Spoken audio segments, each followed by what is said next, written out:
Hi guys, this is Yogesh Kumar and you are watching my YouTube channel Grammar with Yogesh। आज का जो video होगा वो होगा हमारी इंटर की बुक फ्लेमिंगो का chapter number 2 Lost Spring Stories of Stolen Childhood, जिसकी ऑथर्स हैं एनी जंग। इस कहानी में Lost Spring Stories of Stolen Childhood में जो ऑथर्स एनी जंग हैं दो गरीब बच्चों का वर्णन करती है। पहला जो लड़का है वो बांग्लादेश से भारत के दिल्ली के सीमापुरी इलाके में बसे बांग्लादेशी लड़के साहिब की कहानी है, और दूसरा है एक मुकेश जो फिरोजाबाद में रहता है। तो दोनों ही गरीब परिवार से हैं। तो जो पहला पार्ट है इसका स्टोरी का वो है साहिब आलम लड़के से। तो इसमें ऊपर लिखा हुआ है some time of I find rupee in the garbage, कभी कभी मुझे गार्बेज कूड़े में 1 रुपया मिल जाता है। ये कौन कहता है पता लगाते हैं। जहाँ पर इस चैप्टर में आई आएगा उसका मतलब होगा ऑथरेस एनी जंग। Why do you do this, आप यह काम क्यों करते हैं। दिस का मतलब क्या है, यानी कूड़ा बीनता है ये साहिब आलम, एक रैग पिकर है। आई आस्क साहिब, मैं साहिब से पूछती हूँ हुम आई एनकाउंटर, जिससे मैं अकस्मात मिल जाती हूँ एवरी मॉर्निंग, प्रतिदिन सुबह को, स्क्रॉन्चिंग जो खोज रहा होता है फॉर गोल्ड। गोल्ड मीन्स होता है सोना, लेकिन यहाँ पर गोल्ड का मतलब है कोई कीमती वस्तु। इन the garbage dumps, garbage dumps का मतलब हो गया कूड़े के ढेर में, ऑफ माई नेबरहुड मेरे पड़ोस के। तो लेखिका साहिब से पूछती है जब वो सुबह सुबह अकस्मात अपने पड़ोस में कूड़े के ढेरों में कोई मूल्यवान वस्तु बीनता हुआ या तलाशता हुआ साहिब आलम को देखती है कि तुम ये काम क्यों करते हो, कूड़े बीनने का काम क्यों करते हो। Sahib left his home long ago, साहब ने अपना जो घर था बहुत पहले छोड़ दिया था। सेट एमिस्ट, और जो उसका मकान था एमिस्ट बीच में था, द ग्रीन फील्ड हरे खेतों के, हरे मैदानों के, ऑफ ढाका, ढाका ढाका के, ढाका बांग्लादेश की राजधानी है तो ध्यान रखना। तो ढाका के हरे भरे क्षेत्रों के बीच में उसका जो मकान था उसको साहब ने बहुत पहले छोड़ दिया था।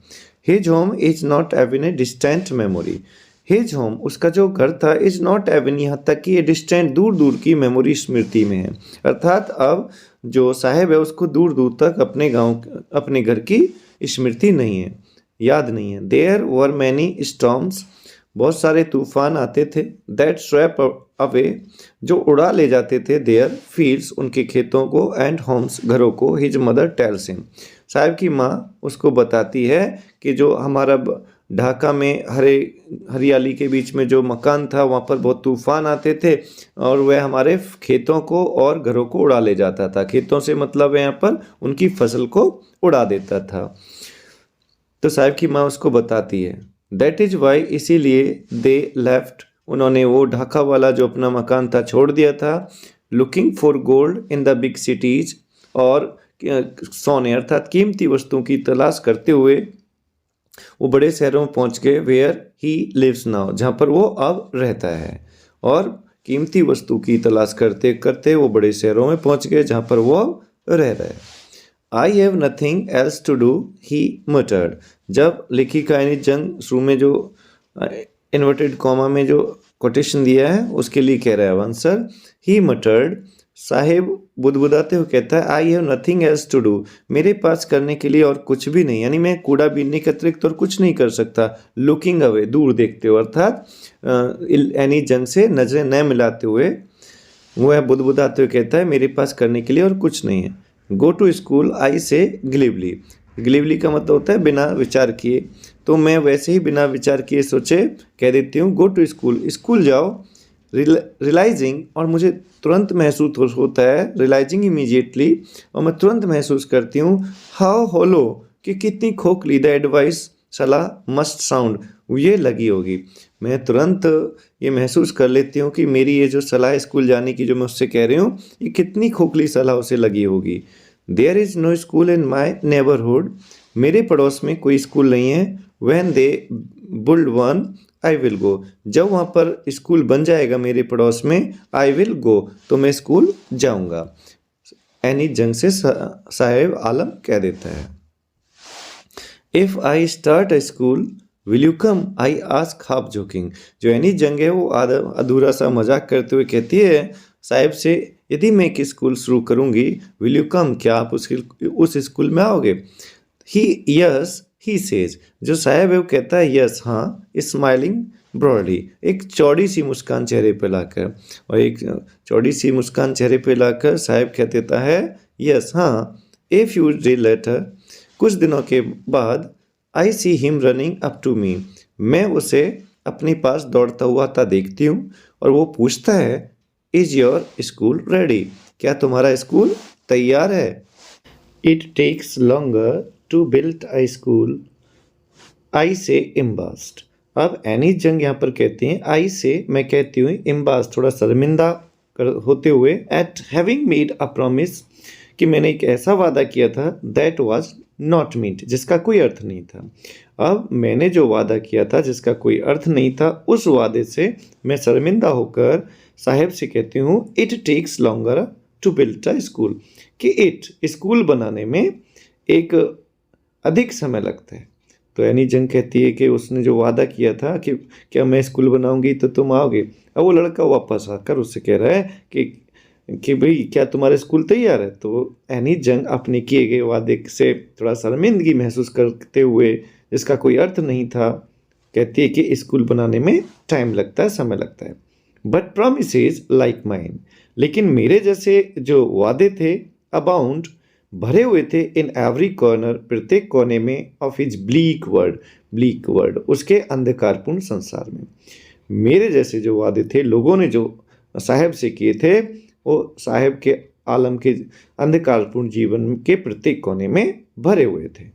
आफ्टर मंथ्स, महीनों के बाद, ऑफ नोविंग हिम, साहब को जानने के महीनों बाद, I ask him his name, मैं उससे उसका नाम पूछती हूँ। साहेब ए आलम ही अनाउंसेज, जो साहेब है वो घोषणा करता था, बताता है कि उसका नाम साहेब ए आलम है। He does not know what it means, he does not know, साहब नहीं जानता था, व्हाट इट मीन्स, कि उसके नाम का क्या अर्थ है। इफ ही न्यू, यदि उसे पता होता, इट्स मीनिंग, अपने नाम का अर्थ, जो कि लॉर्ड ऑफ द यूनिवर्स है, ब्रह्मांड का मालिक या स्वामी होता है, he would have a hard time to believing it, तो मुश्किल से ही उसे अपने नाम के अर्थ पर भरोसा था, क्योंकि वो गरीब था और उसका नाम क्या रिप्रेजेंट कर रहा है? उसका नाम रिप्रेजेंट कर रहा है लॉर्ड ऑफ यूनिवर्स, ब्रह्मांड का मालिक या भगवान। यदि उसे अपने नाम का अर्थ पता होता, जिसका अर्थ था ब्रह्मांड का मालिक, उसे मुश्किल से ही अपने नाम पर भरोसा होता। Unaware of what his name represent, unaware, अनजान होकर, ऑफ व्हाट, की क्या, हिज नेम, उसका नाम, रिप्रेजेंट्स, प्रतिनिधित्व कर रहा है, कि उसका नाम किस चीज का प्रतिनिधित्व करता है, अर्थात उसका नाम का क्या अर्थ है, इस चीज से वो अनजान था।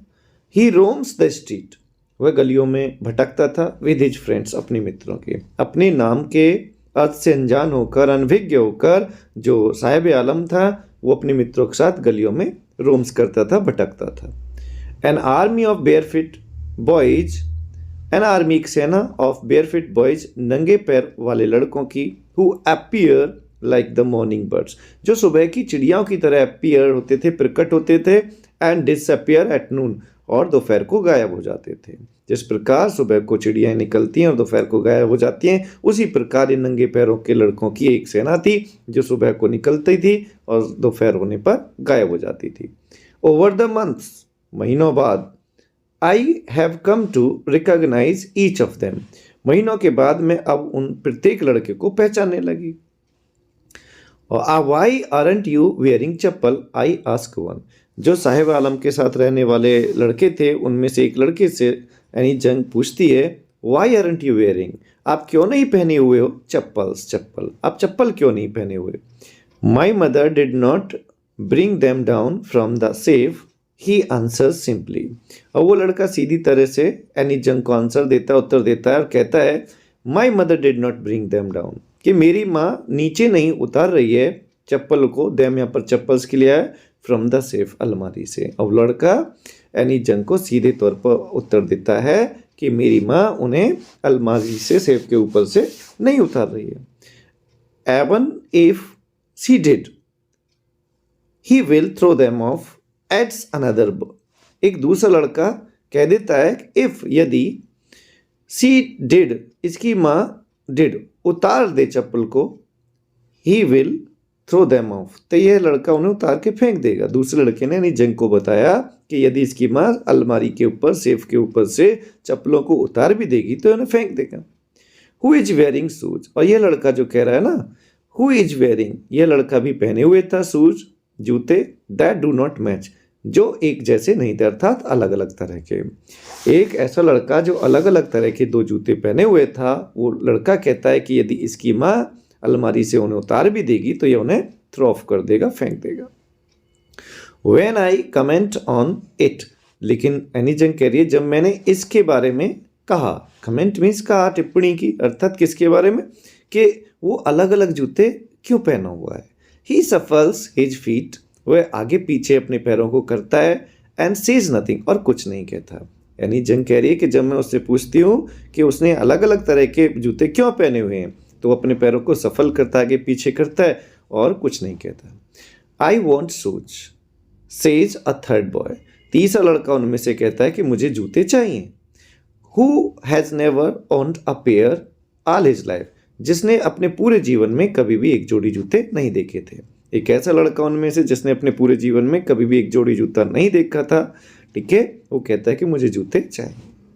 ट्रैवलिंग अक्रॉस द कंट्री, पूरे देश की यात्रा करते हुए, आई हैव सीन चिल्ड्रन, मैंने बच्चे देखे हैं, वॉकिंग बेयरफुट, नंगे पैर चलते हुए।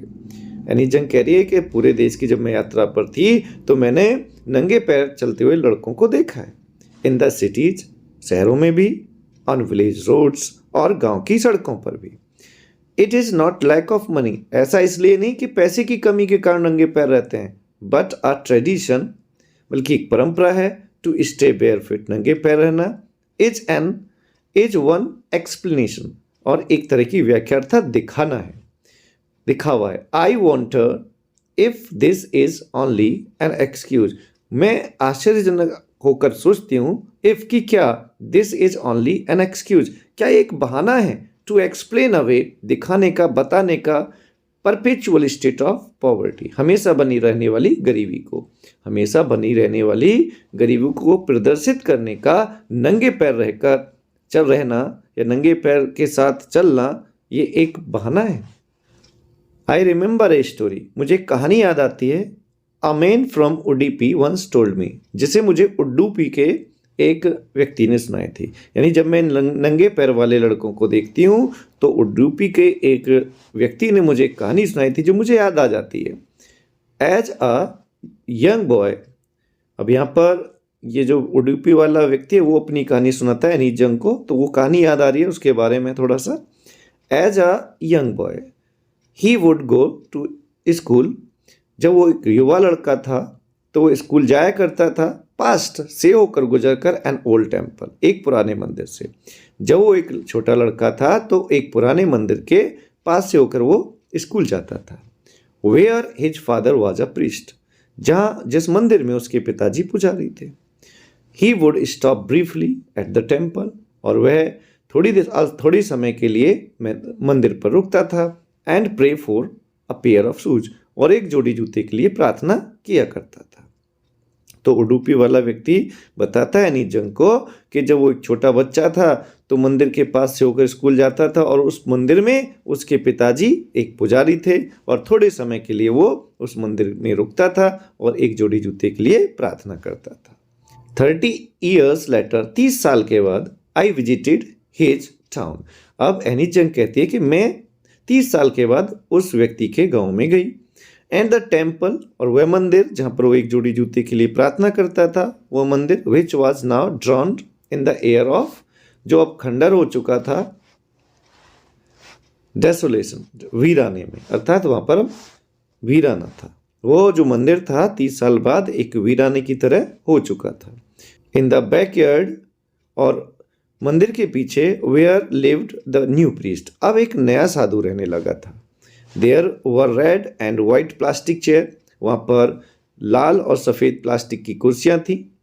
अ young boy dressed in a grape uniform, और एक और नवयुवक छोटा बच्चा ड्रेस्ड पहने हुए था वेशभूषा इन ए ग्रे यूनिफॉर्म, एक भूरे रंग की, और एक छोटा बच्चा वहाँ पर भूरे रंग की यूनिफॉर्म पहने हुए था, वेशभूषा पहने हुए था। वियरिंग सॉक्स, जुराबे भी पहने हुए था, एंड शूज, जूते भी पहने हुए था। तो उस मंदिर के पीछे जहाँ पर लाल और सफ़ेद कुर्सियाँ पड़ी हुई थी, वहाँ पर एक छोटा बच्चा था जो स्कूल की भूरी यूनिफॉर्म, जुराबें और जूते पहने हुए था। अराइव पेंटिंग, हाँफता हुआ आया, and through his school bag, और अपना स्कूल का जो थैला था वो फेंक दिया ऑन ए फोल्डिंग बेड, एक मुड़ने वाले बेड पर। लुकिंग एट द बॉय, लड़के को देखकर, आई रिमेंबर्ड द प्रेयर, मुझे वो प्रार्थना याद आ गई, अनदर बॉय हैड मेड, जो दूसरे लड़के ने की थी, टू द गॉडेस, देवी से, when he had finally got a pair of shoes, आखिरकार जब उसको एक जोड़ी जूता मिल गया था। Let me never loss them, और क्या कहा था उसने, मैं उन जूतों को कभी नहीं खोऊंगा। The goddess had granted his prayer, जो देवी थी उसने उसकी प्रार्थना को ग्रांटेड कर दिया था, स्वीकार कर लिया था। Young boys like the son of the priest, नवयुवक लड़के जैसा कि साधु का लड़का था, नाउ वॉर शूज, अब वो जूते पहनते थे। 30 साल पहले जो साधु का लड़का था उसके पास नहीं थे, लेकिन आज जो साधु जैसे लोग हैं उनके जो बेटे हैं वो जूते पहनते थे। But many others like the rag pickers, लेकिन बहुत सारे अन्य लड़के लाइक द रैग पिकर्स, जैसे कि कूड़ा बीनने वाले लोग थे, इन माई नेबरहुड, जो मेरे पड़ोस में थे, रिमीन शूजलेस, वो बिना जूतों के ही रहते हैं। लेकिन बहुत सारे अन्य लड़के जैसे कि मेरे पड़ोस में रहने वाले कूड़े बीनने वाले लोग बिना जूते के ही रहते हैं। My acquaintance with the barefoot rag pickers, मेरा जो एक्वेंटेंस था, परिचय था, जान पहचान थी, with the barefoot rag pickers, उन नंगे पैर कूड़ा बीनने वाले लोगों से, लीड्स मी टू सीमापुरी, मुझे सीमापुरी ले जाते हैं। यानी मेरा जो परिचय नंगे पैर रहने वाले कूड़ा बीनने वाले लोगों से हो गया था, उसकी वजह से मैं सीमापुरी जाती हूँ। या प्लेस, सीमापुरी कैसे स्थान है, ऑन द पेरीफेरी, जो सीमा पर स्थित है, किनारे पर स्थित है, ऑफ दिल्ली, दिल्ली के। Yet miles away from it metaphorically, metaphorically यदि तुलनात्मक रूप से कहूँ तो फिर भी दिल्ली से सीमापुरी काफ़ी दूर है। Those who live here are squatter, are squatter, वो स्क्वेटर का मीनिंग होता है बिना अनुमति के रहने वाले, यानी अनाधिकृत लोग हैं। हु केम फ्रॉम बांग्लादेश, जो बांग्लादेश से आए, बैक इन 1971, 1971 में, यानी सीमापुरी पर में रहने वाले जो लोग हैं वो अनाधिकृत पीपल हैं, यानी बिना अनुमति के रहने वाले लोग हैं जो 1971 में यहाँ पर बांग्लादेश से आए थे। Saheb's family is among them, Saheb का परिवार भी उन्हीं बांग्लादेश से आए लोगों में से था। Seemapuri was then a wilderness, 1971 में सीमापुरी एक वाइल्डरनेस था, वीराना था, यहाँ पर कोई इमारतें नहीं थी, कोई बसापट नहीं थी। इट स्टिल इज, सीमापुरी अभी भी वीराना ही है, but it is no longer empty, लेकिन अब सीमापुरी खाली नहीं। इन स्ट्रक्चर ऑफ मड, मिट्टी के स्ट्रक्चर हैं, ढांचे हैं, विद रूफ्स, जिनकी छतें हैं, ऑफ टिन, टिन की बनी हुई, एंड टर्पोलिन, जैसा कि आप देख पा रहे होंगे, टर्पोलिन एक चादर होती है, तरपाल होती है इस तरह की। मिट्टी के स्ट्रक्चर हैं, उनकी जो छत है वो टिन और तरपाल की बनी हुई है। डिवॉइड ऑफ सीवेज, और जहाँ उनके मकान है मिट्टी के, डिवॉइड कमी ऑफ सीवेज, सीवेज यानी अंडरग्राउंड जो पाइपलाइन होती है जिससे मनुष्य का बॉडी का वेस्ट निकलता है, मल मूत्र वगैरह, उसको सीवेज कहते हैं, यहाँ पर उसकी कमी है। ड्रेनेज, नालियाँ नहीं है, और रनिंग वाटर, और यहाँ पर बहता हुआ पानी है चारों तरफ। लिव 10,000 रैग पिकर, ऐसे सीमापुरी में 10,000 कूड़ा बीनने वाले लोग रहते हैं। मिट्टी के मकान हैं जिनकी छत टिन की बनी है, तरपाल की बनी है, यहाँ पर सीवेज की कमी है, नालियाँ नहीं है, बहता हुआ पानी है, और ऐसे इलाके में 10,000 कूड़ा बीनने वाले लोग रहते हैं। They have lived hair more than 30 years, उन्हें यहाँ रहते रहते 30 वर्ष से ज़्यादा का समय हो गया है। विदाउट एन आइडेंटिटी, बिना पहचान के, बिना पहचान के यहाँ पर उन्हें 30 वर्ष से ज़्यादा का समय रहते हुए हो गया है। विदाउट परमिट, ना उनके पास अनुमति है, बट विद राशन कार्ड, लेकिन इनके पास राशन कार्ड है। That get their name on voter list, जिससे राशन कार्ड से उनका जो नाम है वोटर लिस्ट में यानी मतदाता सूची में आ चुका है। एंड एनेबल और इनको समर्थ बनाता है देम टू बाय ग्रेन अनाज खरीदने में, और उस राशन कार्ड की वजह से ये अनाज खरीद पाते हैं। Food is more important for survival, जो खाना होता है भोजन होता है इज मोर इम्पोर्टेंट अधिक महत्वपूर्ण है फॉर सर्वाइवल जीवन जीने के लिए देन एन आइडेंटिटी पहचान से। Food is more important for survival than an identity, जो भोजन है वो जीवन के लिए अधिक महत्वपूर्ण है देन आइडेंटिटी पहचान से। तो पहचान से ज़्यादा जो भोजन है वो अधिक महत्वपूर्ण होता है जीवन जीने के लिए। If at the end of the day, अब यहाँ पर एक औरतों का एक समूह है, यानी जंग जब सीमापुरी जाती है उनसे बात कहती है तो उस औरतों का समूह क्या कहता है। If at the end of the day, यदि दिन के समाप्ति पर अर्थात शाम को, we can feed our families, हम अपने परिवारों को खाना खिला पाते हैं, and go to bed without an aching stomach, और बिना पेट दर्द के बिस्तर पर चले जाते हैं। We would rather live here, तो हम यहीं रहना अधिक पसंद करेंगे, देन इन फील्ड्स, उन खेतों की अपेक्षा, that gave us know grain, जहाँ से हमें बिल्कुल भी अनाज नहीं मिलता। से अ ग्रुप ऑफ वुमेन, ये बात औरतों का एक समूह कहता है। इन टैटर्ड साड़ीज, जो टैटर का मतलब फटा हुआ, साड़ीज पहने हुए था। व्हेन आई आस्क देम, जब मैं उस औरतों से पूछती हूँ, why they left their beautiful land, जब उन्होंने क्यों अपनी सुंदर जमीन छोड़ी, ऑफ ग्रीन फील्ड, जहाँ हरे खेत थे, एंड रिवर, नदियाँ थी। जब मैं सीमापुरी जाती हूँ और औरतों के एक समूह से पूछती हूँ कि उन्होंने अपने सुंदर और हरे भरे खेत और नदियों वाले स्थान को क्यों छोड़ा, तो औरतों का जो झुंड है वो एनीज जंग को आंसर देता है कि यदि हम शाम को अपने परिवार को भरपेट खाना खिला देते हैं और बिना पेट दर्द के हम बिस्तर पर चले जाते हैं, तो हम ऐसे स्थान पर रहना अधिक पसंद करेंगे, तो उन स्थान की अपेक्षा जहाँ पर हमें बिल्कुल भी ग्रीन नहीं मिलता है, अन्न नहीं मिलता है। Wherever they find food, जहाँ कहीं भी उन्हें भोजन मिलता है, दे पिच देयर टेंट्स, तो वो लोग अपना जो टेंट है उसको गाड़ लेते हैं, तंबू को। दैट बिकम ट्रांजिट होम, जो उनका एक ट्रांजिट होम बन जाता है, टेम्परेरी मकान बन जाता है। जहाँ कहीं भी उनको भोजन मिलता है बांग्लादेशी लोगों को जो कूड़ा बीनते हैं, वहीं पर उनका अस्थायी मकान बन जाता है। Children grow up in them, और बच्चे भी उन्हीं अस्थायी घरों में पलकर बड़े होते हैं। बिकमिंग पार्टनर इन सर्वाइवल, और जीविका में, जीवन जीने में, बिकमिंग पार्टनर भागीदार बन जाते हैं। एंड सर्वाइवल इन सीमापुरी, और सीमापुरी में जीवन जीना मीन्स, इसका अर्थ था रैग पिकिंग, कूड़ा बीनना। सीमापुरी में जीवन जीना है तो सीधा सीधा रैग पिकिंग करना है, कूड़ा बीनना है। थ्रू द ईयर्स, वर्षों से, इट हैज एक्वायर्ड, इट हो गया यहाँ पर कूड़े बीनना। थ्रू द ईयर्स, वर्षों से, इट कूड़ा बीनना, हैज एक्वायर्ड, उसने प्राप्त कर लिया था, the proportion of fine art, proportion रूप ऑफ ए फाइन आर्ट, एक सुंदर कला का। वर्षों से कूड़ा बीनने की जो उनकी कला थी वो एक सुंदर कला बन चुकी थी। गार्बेज टू देम, जो कूड़ा था, टू देम, इन बांग्लादेशी लोगों के लिए, इज गोल्ड, सोना है। जो कूड़ा है इन बांग्लादेशियों के लिए सोना अर्थात कीमती है।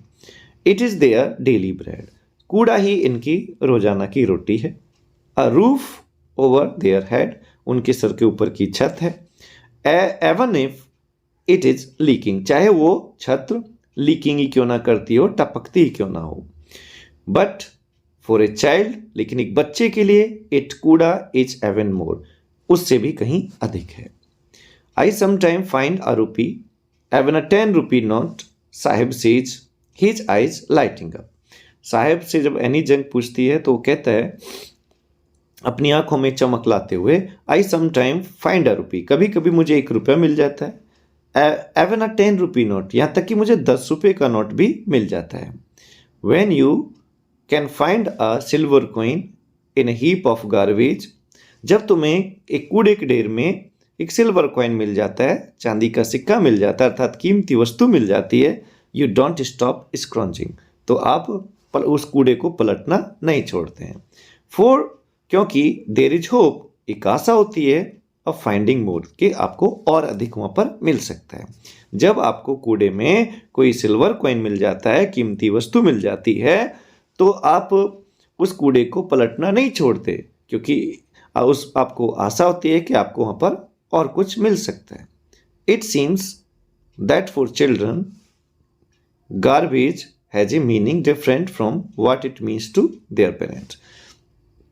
It seems, ऐसा लगता है, that for children, बच्चों के लिए garbage has a meaning different. कूड़े का बच्चों के लिए अलग ही अर्थ था from what, जो अर्थ था it means to their parents, उनके माता पिता से।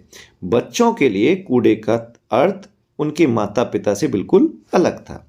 For, क्योंकि the children क्योंकि the children it is wrapped in wonder, क्योंकि बच्चों के लिए it is wrapped in wonder, it कूड़ा इज रैप्ड लिपटा हुआ था इन वंडर, आश्चर्य में, क्योंकि जो कूड़ा था बच्चों के लिए वो आश्चर्य का एक पिटारा था, लिपटा हुआ था। बच्चे इस आशा में कूड़े को बीनते थे कि उनको कहीं और ज़्यादा चीज़ें मिलेंगी मूल्यवान।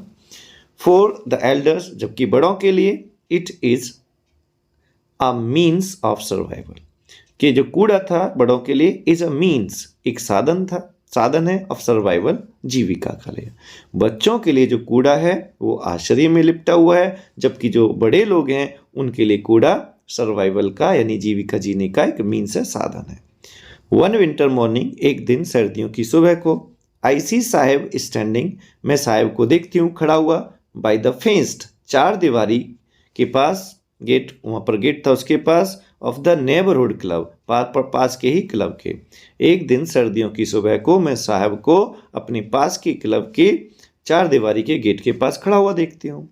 वॉचिंग टू यंग मैन, और वो साहब वहाँ से खड़ा होकर, गेट के पास खड़ा होकर देख रहा था टू यंग मैन, दो नवयुवकों को, ड्रेस इन वाइट, जो सफ़ेद कपड़े पहने हुए थे, प्लेइंग टेनिस, और टेनिस खेल रहे थे।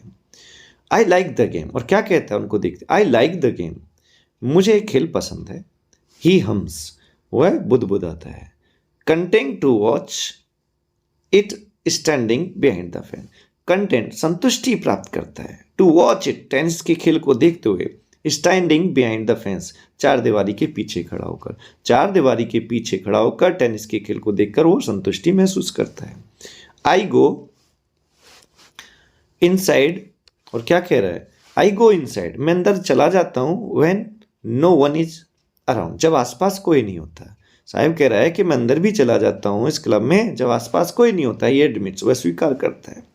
The gate keeper lets me use the swing, और जो यहाँ का गेट कीपर है, जो रखवाला है, चौकीदार है, लेट्स मी यूज, मुझे प्रयोग करने देता है, द स्विंग, झूला। अर्थात वो कह रहा है कि जो यहाँ का गेट कीपर है, रखवाला है, चौकीदार है, वो मुझे झूला झूलने देता है। Saheb too is wearing tennis shoes, Saheb भी टेनिस के जूते पहने हुए हैं। That looks strange over the discoloured shirt and short, जो स्ट्रेंज लगते हैं, विचित्र लग रहे हैं जूते, ओवर द डिस्कलर्ड, डिस्कलर्ड का मतलब रंग उड़ा हुआ, शर्ट कमीज से, एंड शॉर्ट मीन्स जो कच्चा होता है उसके ऊपर नीचे। जो साहब ने रंग उड़ी हुई कमीज पहनी हुई है और जो कच्छा पहना हुआ है उसके नीचे जो टेनिस के शूज हैं वो अजीब लगते हैं। Someone gave them to me, he says in the manner of an explanation, वह समझाते हुए कहता है someone gave them to me, कि मुझे इन्हें जूतों को किसी व्यक्ति ने दिया है। The fact that they are discarded shoes, that fact, जो सत्य बात थी, तथ्य था, मतलब जो सच्ची बात थी वह थी दे आर डिस्कार्डेड शूज, वो त्यागे हुए जूते थे ऑफ सम रिच बॉय, किसी धनी लड़की के, जबकि असली बात ये थी कि वो जो जूते साहब ने पहने हुए थे वो किसी धनी लड़के ने डिस्कार्ड कर दिए थे, त्याग दिए थे। Who perhaps refuse to wear them, शायद उस लड़के ने उन्हें पहनने से मना कर दिया, क्यों, because of a hole in one of them, क्योंकि उनमें से एक जूते में छेद हो गया था। Does not bother him, does not bother him, और उस छेद से जो साहब था उसको कोई परेशानी नहीं थी। For one who has walked barefoot, एक ऐसा लड़का था वो हु हैज़ वॉक्ड बेयरफुट, जो नंगे पैर चलता था। Even shoes with a hole is a dream come true, और उसके लिए छेद वाला जूता किसी सपने से के सच होने से कम नहीं था। But the game he is watching, लेकिन वह खेल जो वो देख रहा है, यानी टेनिस का खेल जो फैंस चार दीवारी के बाहर से वो देख रहा है, खड़ा होकर दो लोग खेल रहे हैं, so intently is out of his reach, उसकी पहुंच से बिल्कुल दूर की बात थी। लेकिन वो गेम जो वो देख रहा है वो उसकी पहुंच से बहुत दूर की बात थी। This morning Saheb is on his way, आज सुबह साहेब रास्ते में जा रहा है टू मिल्क बूथ, दूध की दुकान पर। In his hand is steel canister, उसके हाथ में दूध का स्टील का एक कैनिस्टर है, जैसा कि आप पिक्चर में देख पा रहे हैं। I now walk in A tea stall down the road, he says pointing in the distance, pointing in the distance, दूर इशारा करते हुए। ही सेज, साहब कहता है, डाउन द रोड, सड़क के उधर दूर, मैं अब एक चाय की दुकान पर काम करता हूँ। I am paid 800 rupees, I am paid, मुझको दिए जाते हैं 800 रुपये, एंड ऑल माई मील्स, और मेरे सारे भोजन, यानी सुबह शाम का जो भोजन है उसे वहीं से मिलता है। वो कह रहा है नीजंग से, मुझे उस चाय की दुकान पर 800 रुपये मिलते हैं और मुझे भोजन मिलता है। Does he like the job, क्या वह काम करना, नौकरी करना पसंद करता है? आई आस्क, मैं उससे पूछती हूँ, यानी जंग कह रही है, मैं उससे पूछती हूँ क्या चाय की दुकान पर उसे काम करना पसंद है। हिज फेस आई सी, मैं देखती हूँ कि उसका जो चेहरा है, has lost the careful look, एक अजीब सा केयरफुल, चिंतित हो जाता है। The steel canister seems heavier, जो स्टील का कनस्तर है, सीम्स लगता है, हैवियर अधिक भारी, देन द प्लास्टिक बैग, उस प्लास्टिक के थैले से, ही वुड कैरी, जिसे वो ले जाता है, सो लाइटली, बड़ी आसानी से, ओवर द शोल्डर, कंधों पर। यहाँ पर जो इस प्लास्टिक का बैग है वो कूड़ा बीनने वाला बैग है, जिसे वो बड़ी आसानी से अपने कंधे पर डालकर ले जाता है। तो एनी जंग कह रही है जो उसके हाथ में स्टील का कैनिस्टर है, उस थैले से मुझे अधिक भारी लगा, जिसे वो अपने कंधे पर डालकर आसानी से ले जाता है। द बैग वॉज हिज, वो थैला उसका अपना था, कूड़ा बीनने वाला जो थैला था वो साहब का अपना था। The canister belongs to the man, लेकिन ये जो कनस्तर था उसके हाथ में, बिलोंग्स टू द मैन, उस आदमी का है, who owns the tea shop, जो चाय की दुकान का मालिक है। Saheb is no longer his own master, अब साहेब अपनी इच्छा का मालिक नहीं रहा था, अर्थात उसे अपने चाय के दुकान के मालिक के अनुसार काम करना था, और जो प्लास्टिक का थैला था जिसमें कूड़ा बीनना था, उसमें अपना मालिक खुद था। आई वॉन्ट टू, अब यहाँ पर ये पार्ट 1 खत्म होता है, दूसरा पार्ट चलता है फिरोजाबाद के मुकेश का। I want to drive a car, मैं कार चलाना चाहता हूँ। ये कहाँ तय है देखते हैं आगे, यानी मुकेश है वो कार चलाना चाहता है, गरीब घर से है। Mukesh insist on being his own master, Mukesh insist जोर डालता है, बीइंग बनने में, हिज ओन मास्टर अपना खुद का मालिक, जो मुकेश है अपना खुद का मालिक बनना चाहता है।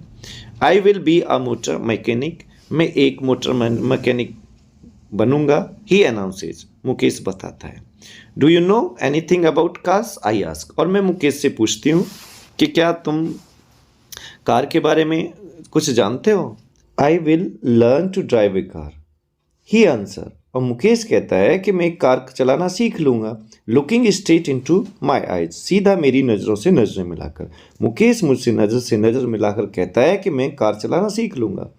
हिज ड्रीम, जो मुकेश का सपना है, लूम्स, चमकता है, like a mirage, mirage means होता है मृग तृष्णा, और मृग तृष्णा क्या होती है? जो हिरण होता है उसके अंदर कस्तूरी होती है, उसमें से उसको गंध आती है, कस्तूरी उसके अंदर है, और उसकी खोज में हिरण भटकता रहता है, जो उसे कभी नहीं मिलती। ठीक मुकेश का जो गाड़ी मैकेनिक बनने का, मोटर मैकेनिक बनने का जो सपना है, वो उसी तरह से मिराज है। जैसे कि आपने देखा होगा गर्मियों में जो रोड्स होती हैं उन पर ऐसा लगता है कि पानी बिखरा हुआ है, और जैसे ही हम उसकी तरफ जाते हैं वो पानी और आगे की तरफ ऐसा लगता है बिखर रहा है, तो कभी भी हमें हाथ नहीं आता है। तो मुकेश का मोटर मैकेनिक बनने का जो सपना है ना, वो ठीक मिराज की तरह है, मृग तृष्णा की तरह है। अमिट्स, बीच में, द डस्ट ऑफ स्ट्रीट्स, धूल भरी गलियों में, that fill his town Firozabad famous for its bangle. Firozabad शहर की जो चूड़ियों के लिए प्रसिद्ध है। तो क्या कहेंगे एक साथ, चूड़ियों के लिए प्रसिद्ध फिरोजाबाद की धूल भरी गलियों में जो मुकेश है उसका मोटर मैकेनिक बनने का जो सपना है वो एक मृग तृष्णा की तरह है जो कभी पूरा नहीं हो सकता। Every other family in Firozabad, Firozabad में प्रत्येक जो दूसरा परिवार है, इज एंगेज्ड, वो व्यस्त है, लगा हुआ है, इन मेकिंग बेंगल्स, चूड़ियाँ बनाने में। इट इज़ द सेंटर, जो इट फिरोजाबाद है, इज द सेंटर, केंद्र है, ऑफ इंडियाज, भारत की ग्लास ब्लोइंग इंडस्ट्री, कांच को पिघला कर चीज़ें बनाने के उद्योग के, where families have spent, where families has spent, जहाँ पर परिवारों ने खर्च कर दिया है, बिता दिया है, जनरेशन, पीढ़ियाँ, वर्किंग अराउंड फर्नेस, भट्टियों के चारों तरफ काम करते हुए। फिरोजाबाद कांच को पिघला कर बनाने जाने वाली वस्तुओं का उद्योग का एक केंद्र है जहाँ पर परिवारों ने कई सारे जो परिवार हैं, अपनी पीढ़ियाँ हैं, वो भट्टी के चारों तरफ बिता दी हैं। वेल्डिंग ग्लास, कांच को जोड़ते हुए, मेकिंग बेंगल्स, चूड़ियाँ बनाते हुए, फॉर ऑल द वोमेन, सभी स्त्रियों के लिए, इन द लैंड, देश की, इट सीम्स, ऐसा लगता है, इसको पहले बोलेंगे, ऐसा लगता है जो फिरोजाबाद है वहाँ के जो लोग हैं, वहाँ के जो परिवार हैं, उन्होंने कई सारी जो पीढ़ियाँ हैं अपनी भट्टियों के चारों तरफ काम करते हुए, कांच को जोड़ते हुए, चूड़ियाँ बनाते हुए देश की सभी औरतों के लिए बिता दी हैं। मुकेश आज family is among them, Mukesh का भी परिवार उन चूड़ियों बनाने वाले परिवारों में से ही एक है। None of them know, none of them know, Mukesh के परिवार का कोई भी सदस्य नहीं जानता, दैट इट इज इलेगल, कि गैरकानूनी है, फॉर चिल्ड्रन, बच्चों के लिए, लाइक हिम, उस जैसे, टू वर्क, काम करना, इन द ग्लास फर्नेस, कांच की भट्टी पर। मुकेश के परिवार का कोई भी व्यक्ति ये नहीं जानता कि मुकेश जैसे लड़के के लिए कांच की भट्टी पर जो काम करना है वो गैरकानूनी है। विद हाई टेम्परेचर, जहाँ पर उच्च तापमान होता है। इन डिंजी सेल्स, डिंजी मीन्स होता है अंधकारपूर्ण कोठरियाँ, छोटे कमरे। विदाउट एयर एंड लाइट, जहाँ पर हवा और प्रकाश नहीं होता। That the law if enforced, यदि वहाँ पर कानून इन्फोर्स किया जाए, जो कानून है उसको लागू किया जाए, कुड गेट हिम, वो उस भट्टी से, उस अंधेरी कोठरियों से बाहर निकल सकता है। एंड ऑल दोज 20,000 चिल्ड्रन, और उसके साथ साथ 20,000 और बच्चे, out of the hot furnace, उन गर्म भट्टियों से बाहर आ सकते हैं। Where they slog their, slog means होता है स्पेंड, बिताते हैं, देयर डे लाइट आवर्स, अपना पूरा दिन का समय, जहाँ पर वो अपना पूरा दिन का समय बिताते हैं। तो यहाँ पर बातें की जा रही है, यदि फिरोजाबाद में जहाँ मुकेश रहता है, जहाँ लोग परिवार चूड़ियाँ बनाते हैं, वहाँ पर कानून लागू किया जाए तो मुकेश और मुकेश के साथ साथ 20,000 और बच्चे उन कांच की भट्टियों से बाहर निकल सकते हैं और पूरा दिन का समय ये उन्हीं डिंजी सेल्स यानी अंधकारपूर्ण काली कोठरियों में बिता देते हैं, जहाँ पर ना तो हवा होती है और ना ही प्रकाश होता है। Often losing their brightness of their eyes, और प्राय ये जो बच्चे हैं ब्राइटनेस, चमक को खो देते हैं, आइज, अपनी आंखों की, और ये बच्चे अपनी आंखों की जो रोशनी है उसको खो देते हैं। मुकेश आज आइज भीम, मुकेश की जो आंखें हैं वो चमकती हैं। एज, जैसे ही वॉलेंटियर्स, वॉलेंटियर्स का मतलब होता है स्वेच्छा से, अपनी इच्छा से अनुसार, टू टेक मी होम, जब वो मुझे अपने घर ले जाता है। मुकेश की आंखें चमकने लगती हैं जब अपनी इच्छा से मुकेश अपने घर ले जाता है। विच, और जिस घर के बारे में ही प्राउडली सेज, वो गर्व से कहता है, इज बीइंग रिबिल्ट, कि मेरा घर दोबारा बनाया जा रहा है। मुकेश की आंखें उस समय चमक जाती हैं जब मुकेश अपनी इच्छा अनुसार मुझे अपने घर ले जाने के लिए तैयार होता है और बड़े गर्व से कहता है कि मेरा मकान दोबारा से बनाया जा रहा है। वी वॉक डाउन, अब एनी जंग मुकेश के साथ उसके घर जाती है तो क्या कह रही है? We walk down stinking lanes, stinking का मतलब बदबूदार, लेन्स मीन्स होता है गलियां, हम बदबूदार गलियों से होकर चले। चॉक्ड विद गार्बेज, और ये गलियां चॉक्ड, रुकी हुई थीं, अवरुद्ध हो रही थीं, बंद थीं गार्बेज, कूड़ों से। पास्ट होम्स, ऐसे मकानों से के पास से होकर गुजरे। That remain hovels, with crumbling walls. Hovels का मतलब होता है छोटे मकान, गंदे मकान। विद क्रम्बलिंग वॉल्स, जिनकी दीवारें लगभग चटकी टूटी हुई थी, जैसा कि आप देख रहे हैं, जैसे प्लास्टर वगैरह टूटा हुआ होता है। हम छोटे मकान जिनकी दीवारें टूटी या चटकी हुई थी, ऐसे मकानों के पास से होकर गुजरे। वॉबली डोर्स, कमजोर दरवाजे थे उनके। नो विंडोज, कोई वहां पर मकानों पे खिड़कियां नहीं थी। क्राउडेड, और वो मकान क्राउडेड भरे हुए थे विद फैमिलीज ऑफ ह्यूमन, मनुष्यों के परिवारों से। एंड एनिमल्स, और मनुष्य के साथ साथ उन्हीं मकानों में, छोटे छोटे गंदे मकानों में जानवर भी को एग्जिस्टिंग साथ रहते थे। और वहाँ पर ना तो विंडो थी, और जो लोगों के खुद मनुष्यों के परिवार थे उन्हीं मकानों में रहते थे, और उनके साथ साथ जो जानवर थे वो भी को एग्जिस्टिंग करते थे, उनके साथ ही रहते थे इन ए प्राइमेवल स्टेट। प्राइमेवल स्टेट का मतलब होता है आदिकाल, पुराने समय की तरह। पुराने समय की तरह उन छोटे मकानों में मनुष्यों के परिवार भी और जानवर भी दोनों एक साथ रहते थे। He stops at the door of one such house. Mukesh भी एक ऐसे ही मकान के दरवाजे के पास रुकता है। ऐसे ही मकान के मतलब उसी में जानवर रहते हैं, उसी में मनुष्य रह रहे हैं, ऐसे मकान के पास रुकता है। बैंक से वॉबली आयरन डोर, लात मारता है वॉबली कमजोर आयरन डोर, लोहे के दरवाजे को, विद हिज फीट, अपने पैर से, और अपने पैर से एक लोहे के कमजोर दरवाजे को लात मारता है। एंड पुशेज इट ओपन, और धक्का देकर उस दरवाजे को खोल देता है। We enter a half built shack. Shack होते छप्पर। हम एक आधे बने हुए छप्पर में प्रवेश करते हैं। In one part of it, इसके एक भाग में, यहाँ से थैच्ड विद डेड ग्रास, जो सूखी घास का था। हम एक आधे बने हुए छप्पर में प्रवेश करते हैं जो सूखी घास का बना हुआ था। In one part of it, और उस अध बने छप्पर के एक तरफ, is a fire would stove, जो लकड़ी का जलाने का जो चूल्हा होता है, गांव में देखा होगा, उसको बोलते हैं फायरवुड स्टोव। जो चूल्हा था ओवर विच, जिसके ऊपर सिट्स अ लार्ज वेसल, एक बड़ा वेसल रखा हुआ था, बर्तन ऑफ सिजलिंग स्पिनेच लीव्स, और उसमें पालक की पत्तियां उबल रही होती हैं। अब हम एक आधे बने हुए छप्पर में प्रवेश करते हैं, थैच्ड विद डेड ग्रास, जो सूखी घास का था। In one part of it, और इसके एक भाग में जो लकड़ी का चूल्हा, लकड़ी जलाने का जो चूल्हा था वो था, और उस पर एक बड़ा बर्तन रखा था, और उसमें पालक की पत्तियां उबल रही होती हैं। ऑन द ग्राउंड, और जमीन पर, इन लार्ज एल्यूमिनियम प्लेटर्स, एक बड़ी एल्यूमिनियम की जो प्लेटें थी, आर मोर चॉप्ड वेजिटेबल्स, बारीक कटी हुई सब्जियां थी।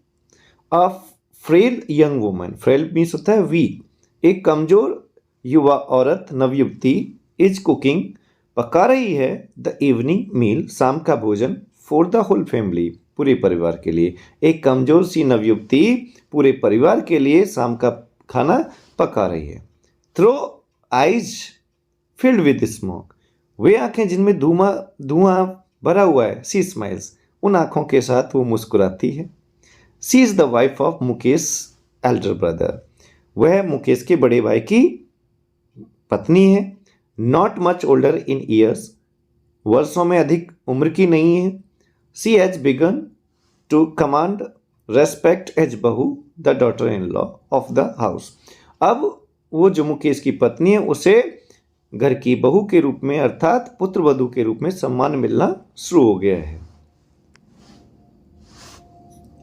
Already in charge of 3 men, और उस पर पहले से ही 3 लोगों का इंचार्ज, दायित्व आ चुका है। हर हस्बैंड, उसका पति यानी मुकेश का बड़ा भाई, मुकेश एंड देयर फादर, और इनका पिता। When the older man enters, जब बड़ा व्यक्ति प्रवेश करता है, she gently withdraws behind the broken wall, जो मुकेश के भाई की पत्नी है वो धीरे से टूटी हुई दीवार के पीछे सरक जाती है। And brings her veil closer to her face, और ब्रिंग्स ले आती है हर वेल, अपना जो घूंघट है, क्लोजर टू फेस, अपने चेहरे के पास। जब घर का बड़ा व्यक्ति प्रवेश करता है तो मुकेश के भाई की पत्नी अर्थात इसकी भाभी टूटी हुई दीवार के पीछे से अपने आप को ले जाती है और अपने जो घूंघट है उसको अपने चेहरे पर ले आती है। अकस्टम डिमांड्स, ये वहाँ की प्रथा मांग करती है। डॉटर इन लॉ, जो पुत्रवधू होती है, मस्ट वेल, उसे अवश्य घूंघट करना चाहिए, देयर फेस, अपने चेहरे पर, बिफोर मेल एल्डर्स, बड़े पुरुषों के सामने, बड़े पुरुषों के सामने जो पुत्रवधू होती है उसे अवश्य पर्दा अपने चेहरे पर करना चाहिए। इन दिस केस, इस मामले में, मुकेश के परिवार के मामले में, द एल्डर एज, जो बड़ा व्यक्ति है, यानी मुकेश और मुकेश के भाई का जो पिता है, इज एन इम्पावरिस्ट, इम्पावरिस्ट का मतलब होता है पुअर, गरीब, बेंगल मेकर, चूड़ी बनाने वाला है। और मुकेश के परिवार के मामले में जो बड़ा व्यक्ति है वो एक गरीब चूड़ी बनाने वाला है। Despite long year of hard labour, long year of hard labour, वर्षों तक कठिन परिश्रम करने के बाद भी, फर्स्ट एज ए टेलर, पहले तो मुकेश के पिता ने एक दर्जी के रूप में काम किया, देन अ बेंगल मेकर, उसके बाद उसने चूड़ी बनाने वाले के रूप में काम किया। ही हैज फेल्ड, वह मुकेश का पिता असफल हो गया, टू रिनोवेट, मरम्मत कराने में, ए हाउस, मकान को। पहले तो पूरे कई वर्षों के कठिन परिश्रम के बावजूद, टेलर के रूप में काम करने के बावजूद और चूड़ी बनाने वाले के रूप में काम करने के बावजूद भी जो मुकेश का पिता था मकान की मरम्मत कराने में असफल रहा। Send his two sons to school, अपने दोनों बेटों को स्कूल भेजने में असमर्थ रहा। All he has managed to do, केवल जो कुछ भी वह कर पाया, is teach them, वह अपने बेटों को सिखा पाया केवल what he knows, जो उसको आता था, the art of making bangles, चूड़ियों बनाने की कला।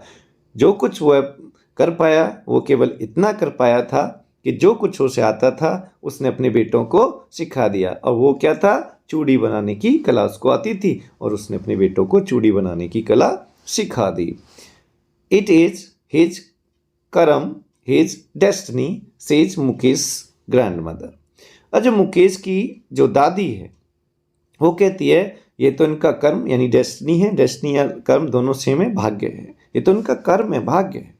Who has watched her own husband, जो मुकेश की दादी थी उसने भी हैज वॉच देखा है, हर ओन हस्बैंड, अपने खुद के पति को, गो ब्लाइंड, अंधा होता हुआ, विद द डस्ट, धूल से, from polishing the glass of Bengal, polishing the glass of Bengal, चूड़ियों के गिलास पर पॉलिश करने से, चूड़ियों के गिलास पर पॉलिश करने से, अर्थात चूड़ियों पर पॉलिश करने से जो धूल निकलती है उस धूल से मुकेश की दादी ने अपने पति को भी अंधा होता हुआ देखा है। Can a god given lineage ever be broken, क्या कभी भगवान का लिखा कोई टाल सकता है। सी इम्प्लाइज, वह कहती है, born in the caste of bangle maker, चूड़ी बनाने वाले लोगों के परिवार में पैदा होकर या जाति में पैदा होकर, they have seen nothing but Bengal, उन्हें चूड़ी के अतिरिक्त कुछ नहीं दिखा है, चूड़ी के अतिरिक्त उन्होंने कुछ नहीं देखा क्योंकि उनका जन्म चूड़ी बनाने वाली जाति में हुआ है। इन द हाउस, चूड़ियाँ पूरे मकान में, इन द यार्ड, आंगन में, in the every other house, प्रत्येक दूसरे घर में, एवरी अदर यार्ड, प्रत्येक दूसरे आंगन में, एवरी स्ट्रीट इन फिरोजाबाद, और फिरोजाबाद की प्रत्येक गली में चूड़ियाँ ही चूड़ियाँ, चूड़ियाँ हर मकान में है, प्रत्येक आंगन में है, दूसरे मकान में है, दूसरे आंगन में, हर गली में फिरोजाबाद की चूड़ियाँ ही चूड़ियाँ हैं।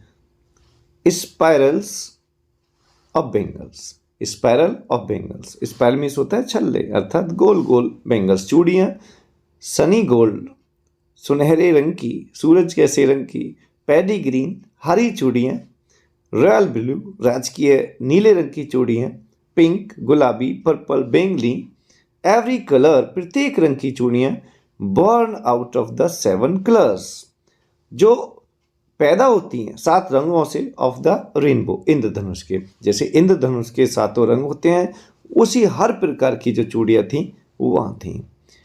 लाई इन मॉन्स इन अनकेम्प्ड यार्ड, अनकेम्प्ड का मतलब होता है एम्प्टी, लाई इन मॉन्स, ढेरों में पड़े होती हैं चूड़ियाँ, इन अनकेम्प्ड यार्ड, खाली आंगनों में, आर पाइल्ड, ढेर लगे होते हैं, on the 4 wheeled hand carts, 4 wheel 4 पहियों की हैंड कार्ट, हाथ से खींचे जाने वाली ठेलियों में, पुस्ड बाय यंग मैन, जिन्हें नवयुवक धकेलते हैं अलोंग द नैरो लेन।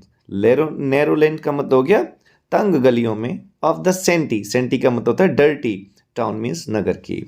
और ये जो चूड़ियाँ हैं रंग बिरंगी, धूप जैसी, धान जैसी हरी, गहरे नीले रंग की, पीली, बैंगनी, और प्रत्येक उस रंग की चूड़ी जो इंद्रधनुष के रंगों में होते हैं, ये खाली पड़े आंगनों में ढेर पड़ी रहती हैं।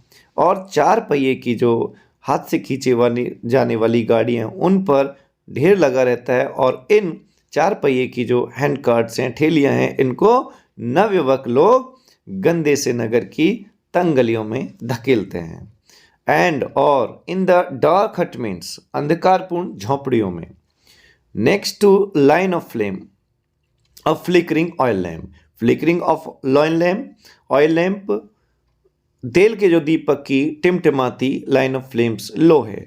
और इन द अंधकारपूर्ण झोंपड़ियों में तेल के जो दिए होते हैं उनकी जो लो टिमटिमाती है, उनके पास sits boys and girl, sit बैठे होते हैं बॉयज लड़के, एंड गर्ल्स लड़कियां बैठे होते हैं, विद देयर फादर्स अपने पिताओं के साथ, एंड मदर्स और अपनी माओ के पास, वेल्डिंग पीसेस और टुकड़ों को जोड़ते हैं, ऑफ कलर्ड ग्लास रंग बिरंगे रंगों के, और रंग बिरंगे रंगों के जो शीशे हैं उनको जोड़ते हैं इनटू सर्कल, एक घेरे में, ऑफ बेंगल्स, और चूड़ी बनाते हैं। तो जो अंधकारपूर्ण झोंपड़ियाँ होती हैं जहाँ पर तेल के दीपकों की जो टिमटिमाती लो होती है, वहाँ पर लड़के और लड़कियाँ अपने पिता और माँ के पास बैठ जाते हैं और रंग बिरंगे जो कांच के पीस होते हैं, टुकड़े होते हैं, उनको एक घेरे में जोड़कर चूड़ियाँ बनाते हैं। Their eyes are more adjusted, और ये जो लड़के और लड़कियां जो अपने माँ बाप के पास बैठकर चूड़ियाँ बनाते हैं, उनकी आंखें आर मोर एडजस्टेड, अधिक अभ्यस्त हैं, टू डार्क अंधेरे की, than to the light outside, बाहर के प्रकाश की। ये जो लड़के और लड़कियां हैं, इनकी आंखें बाहर के प्रकाश की अपेक्षा अंदर के अंधकार की अभ्यस्त हो गई हैं, आदी हो गई हैं। दैट इज वाई, यही कारण है, they often and up losing their eyesight, कि इनकी आंखों की रोशनी चली जाती है बिफोर दे बिकम एडल्ट्स, इससे पहले कि ये वयस्क हों, और वयस्क होने से पहले ही यही कारण है उनकी आंखों की रोशनी चली जाती है।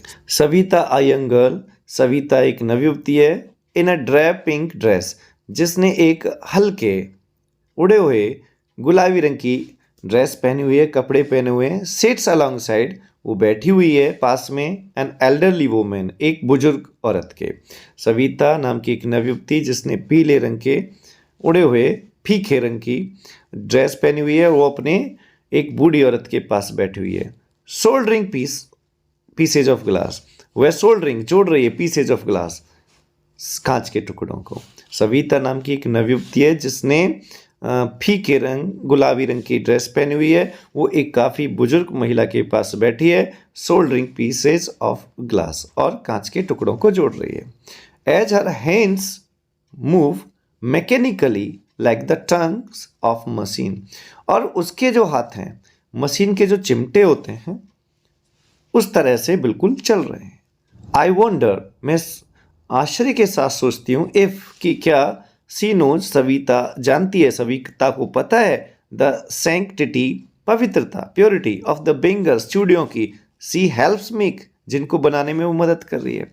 मैं ये सोचकर आश्चर्य में पड़ जाती हूँ कि क्या सविता इस बात को जानती है कि जिन चूड़ियों को वो बना रही है उनकी क्या पवित्रता है। इट सिंबलाइजेस, जो चूड़ी है सिंबलाइजेस प्रतीक है, एन इंडियन वुमेन सुहाग, एक भारतीय औरत के सुहाग का।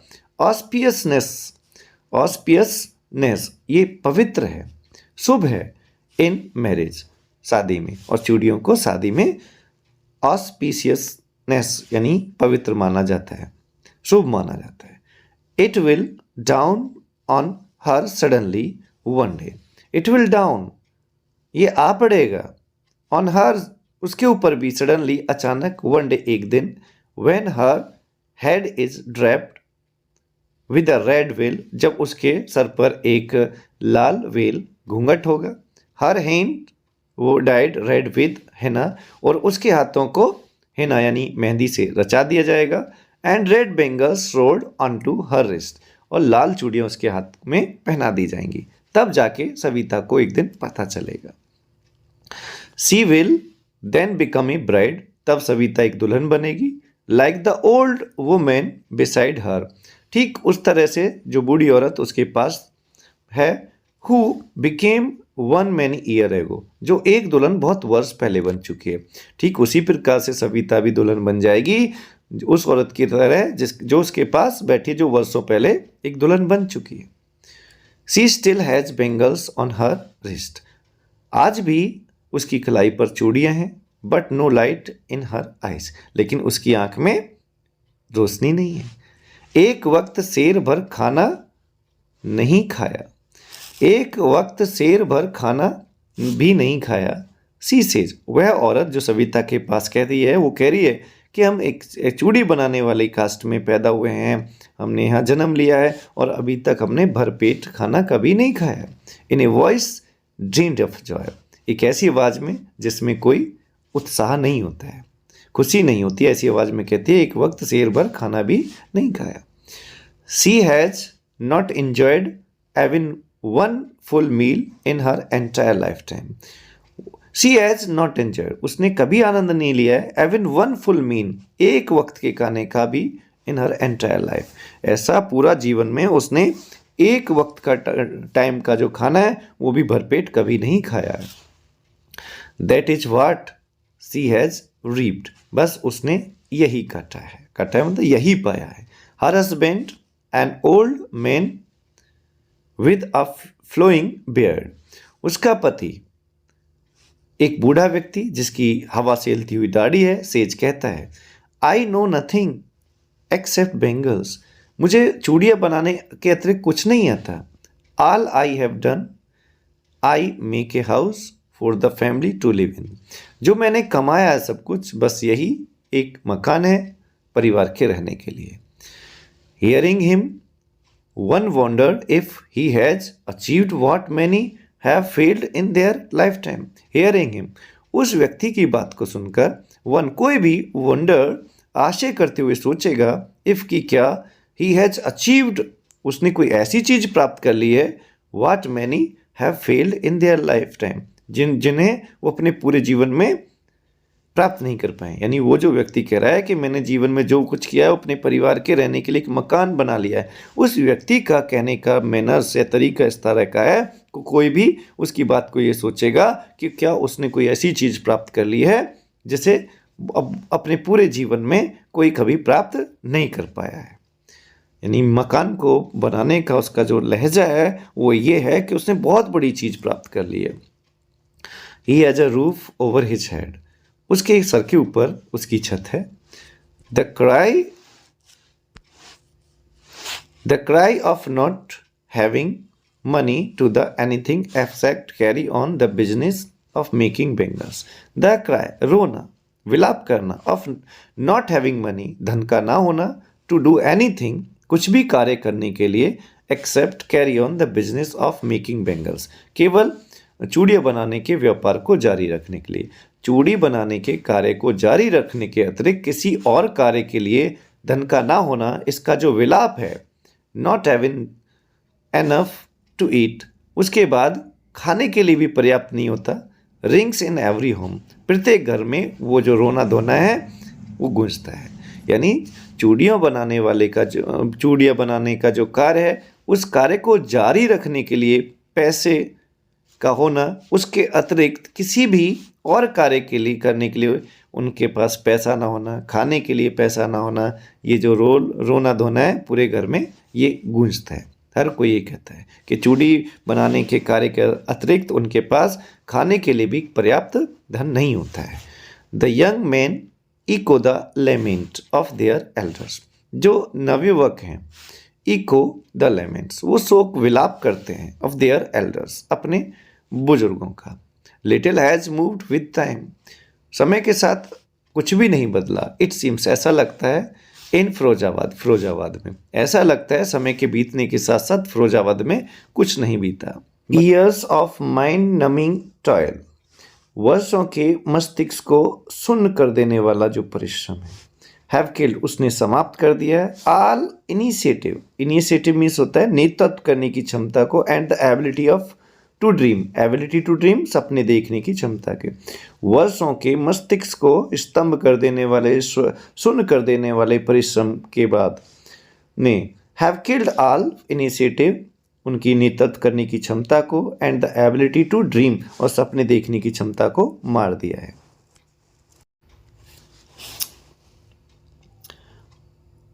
Why not organize yourself into a cooperative? I ask a group of young men. अब एनी जंग कहती है कि मैं एक नवयुवकों के समूह से पूछती हूँ, Why not organize yourself into a cooperative? कि तुम अपनी एक सहकारी समिति क्यों नहीं बना लेते हो? Who have fallen into the vicious? Vicious means होता है evil. जो who have fallen जो गिर पड़े हैं, फंस चुके हैं, into vicious एक बुरे सर्कल चक्र में of middlemen दलालों के चक्र, एक बुरे चक्र में फंसे हुए नवयुवकों के समूह से मैं पूछती हूँ कि तुम अपना एक सहकारी समिति क्यों नहीं बना देते। Who trapped their fathers? जिन दलालों ने ट्रैप फंसा लिया था their fathers and forefathers उनके पिताओं को और पूर्वजों को। Even if we get organized, यदि हम सहकारी समिति ऑर्गेनाइज संगठित भी कर लेते हैं, बना भी लेते हैं, we are the ones हम ऐसे लोग हैं who will be hauled up by the police जो पुलिस के द्वारा पकड़ लिए जाएंगे, beaten पीटे जाएंगे, and dragged to jail और जेल में डाल दिए जाएंगे for doing something illegal कुछ गैर कानूनी काम करने के आरोप में। तो हम एक ऐसे लोग हैं कि हमें पुलिस के द्वारा पकड़ लिया जाएगा, पीटा जाएगा और कोई ना कोई गैर कानूनी कार्य करने के आरोप में हमें जेल में डाल दिया जाएगा। देश से वो नवयुवकों का समूह मुझसे कहता है। There is no leader among them उनके बीच में कोई नेता नहीं। नो वन कोई नहीं है। हु कुड हेल्प जो मदद कर सके देम उनकी सी थिंग्स डिफरेंटली चीज़ों को हट कर देखने में। उनके बीच में कोई भी ऐसा व्यक्ति नहीं है जो चीज़ों को कुछ हट कर देखे। Their fathers are as tired as they are उनके पिता उतने ही थके हुए हैं जितना कि वे बच्चे खुद उनके थके हुए हैं। They talk endlessly in a spiral way घुमा घुमा कर अंतहीन होकर बातें करते हैं। दैट मूव्स फ्रॉम पॉवर्टी जो गरीबी की तरफ जाते हैं, टू एपैथी और गरीबी से घृणा की तरफ जाते हैं, टू ग्रीड घृणा से लालच की तरफ जाते हैं, एंड टू इनजस्टिस और लालच से अन्याय की तरफ जाते हैं। चीज़ों को ये जो नवयुवक हैं, इन चूड़ी बनाने वालों के बच्चे हैं, वो बातों को घुमा घुमा कर करते हैं। लिसनिंग टू देम उनकी बातें सुनकर आई सी टू डिस्टिंक्ट वर्ड मैं समझती हूँ संसार दो अलग अलग हैं। उन बच्चों की बातों को सुनकर मैं देखती हूँ कि दो अलग तरह के संसार हैं। वन एक ऐसा संसार ऑफ फैमिली परिवारों का, caught in A wave of poverty जो गरीबी के कॉप वेब में यानी जाल में फंसा हुआ, बर्डन्ड बाय द स्टिग्मा मीन्स होता है कलंक, ऑफ कास्ट जातिवाद के कलंक, इन विच दे आर बॉर्न जिसमें वो पैदा हुए हैं, और जिस जाति में वो पैदा हुए हैं उस जाति के कलंक के भार से दबा हुआ संसार है।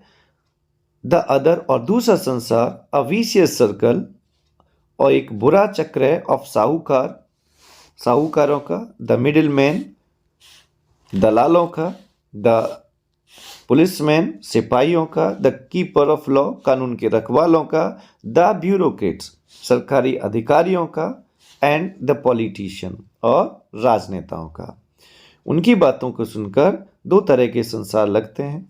एक तो वो संसार उन परिवारों का जो गरीबी के जाल में फंसे हुए हैं और जिस जाति में पैदा हुए हैं उस जाति के जो जाति में पैदा होने का जो कलंक है उसके भार से दबे हैं, और दूसरा है साहूकारों का, दलालों का, सिपाहियों का, कानून के रखवालों का, सरकारी अधिकारियों का और राजनेताओं का। टुगेदर दे इन दोनों ने यानी दोनों प्रकार के जो संसार हैं, जातिवाद, गरीबी का जंजाल और ये सारे लोग हैं, इन दोनों के संसार ने have impose the baggage, impose थोप दिया, द बैगेज भार ऑन द चाइल्ड, बच्चे पर, that he can not put down, जिसे वो कभी नहीं उतार पाएगा। बिफोर ही इज अवेयर, इससे पहले कि वो जागरूक होता है, ही एक्सेप्ट इट, वह इस भार को स्वीकार कर लेता है, एज नेचुरली, उतने ही स्वाभाविक रूप से, एज हिज फादर, जैसा कि उस बच्चे के पिता ने उसे अपने पिता से स्वीकार किया था। To do anything else, to do करना, एनीथिंग एल्स इस चीज को स्वीकार करने के अतिरिक्त, वुड मीन उसका तात्पर्य होगा टू डेयर, साहस करना। इस कार्य को, इस भार को स्वीकार करने से अतिरिक्त कोई कार्य, उसका तात्पर्य होगा साहस करना। And daring is not part of their growing up, और साहस करना उनके ग्रोइंग अप, लालन पालन में नहीं था। साहस करना उनको नहीं सिखाया गया था। व्हेन आई सेंस, और जब मैं सेंस महसूस करती हूँ, अ फ्लैश, चमक, ऑफ इट, इसकी, कुछ अलग तरह की करने की, मुकेश मोटर मैकेनिक बनना चाहता था ना, तो इस चीज से अलग करने की जब जो चमक देखती हूँ इन मुकेश के अंदर, आई एम चीयर्ड, तो मैं खुश होती हूँ। I want to be a motor mechanic, he repeats, वह दोहराते हुए कहता है कि मैं मोटर मैकेनिक बनना चाहता हूँ। He will go to garage, वह गाड़ी घर जाएगा, एंड लर्न, और सीखेगा, but the garage is a long way from his home, लेकिन जो गाड़ी घर है उसके, मुकेश के घर से बहुत दूर है। आई विल वॉक, मैं पैदल जाऊंगा। ही इंसिस्ट, वो जोर डालते हुए जिद के साथ कहता है कि मैं पैदल चला जाऊंगा। Do you also dream of flying a plane, क्या तुम एक हवाई जहाज उड़ाने की भी सोचते हो? ही इज सडनली साइलेंट, मेरी इस बात को सुनकर मुकेश अचानक शांत हो जाता है। नो, ही सेज, वह कहता है, स्टेरिंग एट द ग्राउंड, जमीन की तरफ देखते हुए, जमीन की तरफ देखते हुए मुकेश कहता है, नहीं, मैं हवाई जहाज नहीं उड़ाऊंगा। इन हिज स्मॉल मर्मर, उसकी इस हल्की सी बुदबुदाहट में, देर इज एन एम्बारसमेंट, थोड़ी शर्मिंदगी है, that has not yet turn into regret, जो अभी पछतावे में नहीं बदली है। ही इज कंटेंट, वह संतुष्ट है, टू ड्रीम ऑफ कार्स, सपनों, कार का सपना देखकर, वह कार का सपना देखकर ही संतुष्ट है। दैट, जो, ही सीज, दैट, जिन्हें, ही सीज, वह देखता है, हर्टलिंग, दौड़ते हुए, down the street of his town, अपने नगर की गलियों में, वह कारों के सपने देखकर ही संतुष्ट है, जिन कारों को वह अपने नगर की गलियों में हर्टलिंग होता हुआ देखता है, दौड़ता हुआ देखता है। Few aeroplanes fly over Firozabad, Firozabad के ऊपर बहुत कम ही हवाई जहाज उड़ते हैं। तो यहाँ पर ये चैप्टर खत्म हो जाता है और आपने देखा कैसे दो अलग अलग क्षेत्र के लोग, गरीब लोग कैसे कैसे अपना जीवन व्यतीत करते हैं। यहाँ पर ये चैप्टर समाप्त हो जाता है। होप आपको वीडियो अच्छा लगा होगा। अगर आपको वीडियो अच्छा लगा है तो अपनी क्लासमेट, क्लास फेलो के साथ शेयर कीजिए और best of luck. Thank you. See you in next video.